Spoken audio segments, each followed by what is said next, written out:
25 years after its first release, Global Underground is remembered as the mix album series that defined an era of underground dance music. But how did Global Underground grow from a regional bootleg cassette hustle into an internationally recognized brand and business? Global Underground was born out of entrepreneurial spirit and love for dance music. When Global Underground co-creators Andy Horsfield and James Todd first met, Andy was a photographer and James was in production. Both of them had come up in the same scene, hanging out at Newcastle hangouts like Walker's, which was known for their good music, mainly disco and soul. In 1987, house records began arriving in Newcastle from Chicago, and some house tracks would be played by the DJ, a shadowy figure who was simply the person who controlled the music in the corner. The music selection would transform over the next year from dominantly disco and funk to house music, and both Andy and James had the bug. Andy would go to Ibiza in 1987, checking out open-air clubs like Amnesia, where DJ Alfredo's Balearic mixers served as an education in dance music for DJs like Paul Oakenfold, Mike Pickering, and Danny Rampling returning to England at the end of the summer. As house music and clubbing culture blossomed across the UK, James Todd and his production partner at the time began selling bootleg cassettes of DJs' gigs in Newcastle. The idea was that they would record a set on tape and then sell it to the clubbers who wanted to listen to the mix again. However, Todd and his business partner were taking nearly a month to release the cassette after it was first recorded. Andy and James had a discussion about this business, and this is where the partnership between Andy Horsfield and James Todd begins. Andy was an entrepreneur in his own right. He had successfully launched his own photography business, and when he learned about Todd's bootleg cassette hustle, he proposed one key change. I was like, you got to get these tapes out on Monday, like the DJ's coming to town, and he's playing on a Saturday night. People are going to want them on a Monday or a Tuesday, or Wednesday or even Friday. We saw the set Friday night, it was amazing. Do you have a cassette of it? Doing it a month late was not working. They let me come in on that business. Then we start recording DJs in Newcastle. Their partnership would be named Boxed. Andy and James would be introduced to Dave Beer. Beer ran the Leeds-based Back to Basics club nights and had good relationships with the biggest DJs at the time, including Paul Oakenfold. Beer, Horsfield and Todd wanted to do a Back to Basics tape, and Beer spoke with Paul, agreed on the financials, and Oakenfold agreed to record his Back to Basics set. With Oakenfold's backing, the tape did really well, and word spread. Dave Beer shared an office with the guys at Up Your Ronson, a Leeds club who shared a very close relationship with Sasha. They were preparing for their 12 Nights of Sasha summer residency. Up Your Ronson brought in Andy and James to record the first night of 12 Nights of Sasha. Andy says everything snowballed from there, and Andy and James began producing cassettes of the biggest club nights across England, doing especially well in the north, in Scotland, Manchester, Leeds and Sheffield. The tapes were selling well, and James and Todd looped in the DJ to the profits, something not commonly done in the bootleg cassette business. In what was quite a murky world, where people were recording the DJs and not paying them, and we were paying them. We weren't going behind their back, it built from there. It got to such a level where we're going to have to go legit here. We can't just keep going here. The authorities will be like, you need to be paying for this and paying for that. We had to go legit. We had to come up with an idea for a record company. At this time, the dance music compilation album was dominated by brands like Renaissance, Cream and Ministry of Sound. Each of them had their own brick-and-mortar clubs with club nights that would support their compilations, and most importantly, logo recognition. The early compilations would feature the club's logo as big as possible, with a single line saying which DJ mixed the compilation. Andy didn't have this brand recognition, and he was forced to innovate. We don't have clubs or club nights, but what have we got? We're friends with the biggest DJs in the world. We don't have to earn their trust because we're paying them, when other people aren't. And it's like, maybe we just create this thing that's based around a DJ. It's not based around the brand, it's based around the individual DJ as an artist. How would this individuality be showcased? I just looked at it from a rock or a punk point of view. The artist should be front and center. We should create an image that works as a cover. The name should be really big, and yes, our brand name should be on there, but it should be a subheading. It should be a stamp of authority. It shouldn't be the be-all and end-all. It shouldn't be about us, it's about them as an artist. The brand would be built around the DJ, but what would make these mixes special?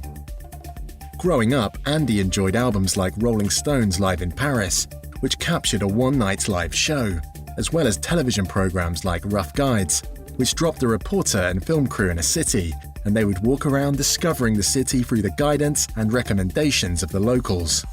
Andy would provide the same context for these mixes, giving the DJ full control over the location of the mix and the tracks played.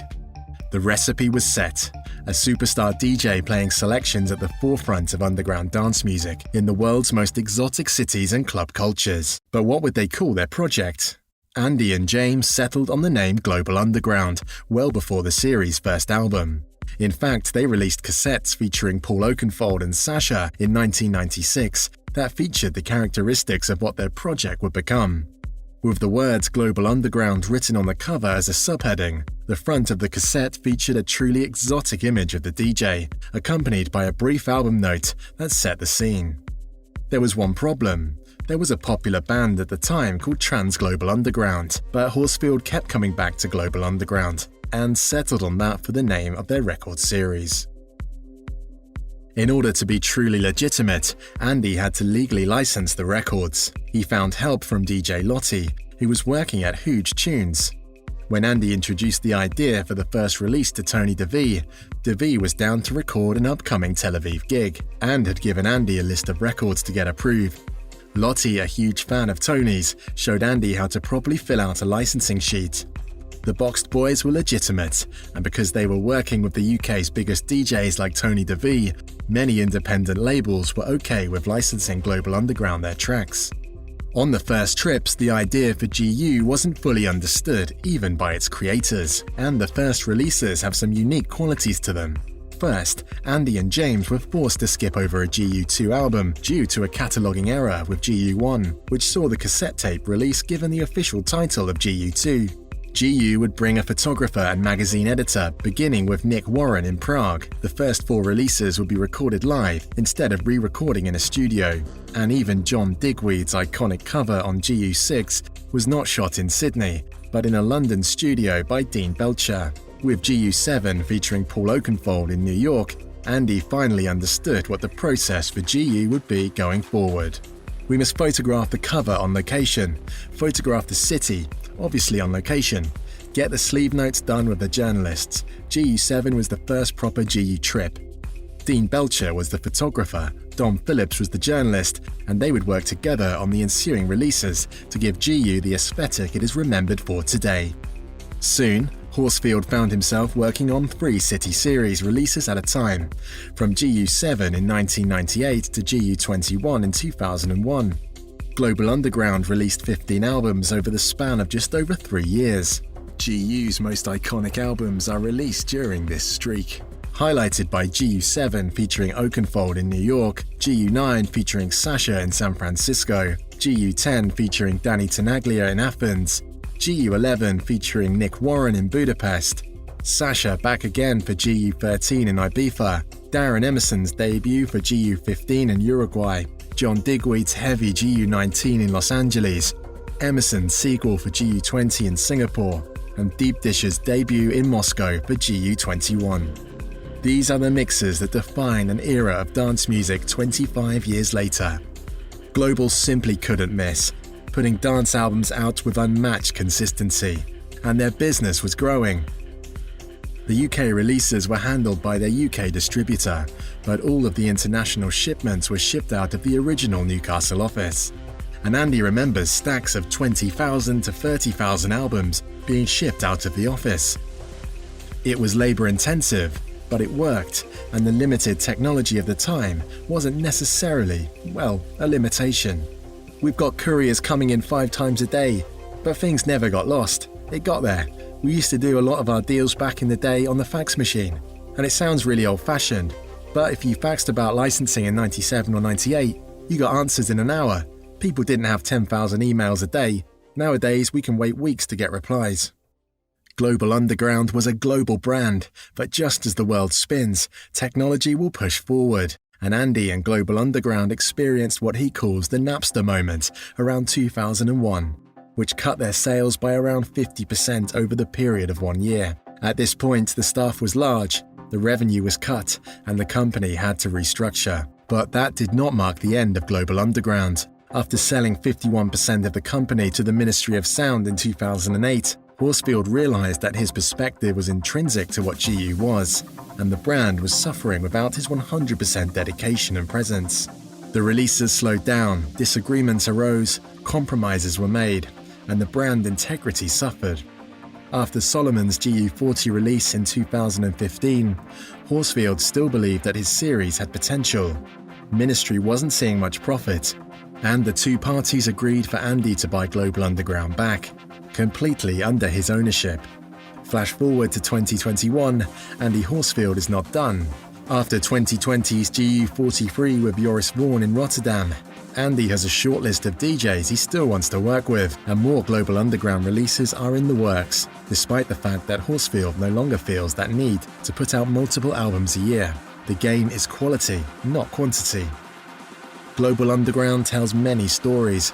It's the story of Andy Horsfield and James Todd traveling the world at the speed of sound. It's the story of the birth of the superstar DJ. It's the story of the technological revolution in music. It's the story of the underground going global.